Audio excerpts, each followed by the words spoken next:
પરાગે આ શું કર્યું જેના કારણે તે આટલા વાદ વિવાદમાં ચાલી રહ્યા છે. તો જ્યારે આરઆરની મેચ ચાલી રહી હતી ત્યારે રિયાન પરાગ ડ્રેસિંગ રૂમમાં વેપિંગ કરતા જોવા મળ્યા હતા. તો આ વેપિંગ આવે શું અને તેનાથી શું નુકસાન થાય છે તેની વિશે પણ આપણે વાત કરવાના છીએ. તો બન્યા રહેજો આગળ વિડીયોમાં. તો હવે વાત કરીએ વેપિંગ વિશે કે એકચ્યુઅલમાં આ વેપિંગ શું છે.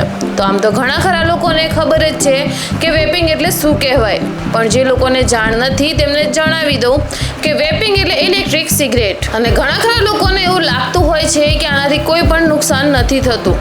તેવું નથી. એકચ્યુઅલમાં આનાથી ઘણા ખરા નુકસાન આપણી બોડીને થતા હોય છે. એટલે બને એટલું આવી બધી વસ્તુઓથી હંમેશા દૂરી બનાવી રાખવી. અને આ વિવાદ આટલો બધો એટલે વધી ગયો કારણ કે આપણા ભારતમાં આ વેપિંગ બંધ છે અને આઈપીએલ ઓથોરિટીએ આના ઉપર ખાસ ધ્યાન આપતા પગલાં ભર્યા છે અને આગળ જણાવ્યું છે કે કોઈ પણ આ રીતની વેપિંગ ન કરે તેનું ખાસ ધ્યાન રાખવું. તો શું આ ખરેખર આ ઘટના આટલી મોટી છે કે પછી લોકોએ આના પર વધારે ધ્યાન આપ્યું છે જેના કારણે આ વાત આટલી વિવાદમાં આવી ગઈ છે? વેલ, તમને શું લાગે છે? કમેન્ટ બોક્સમાં જરૂરથી બતાવજો.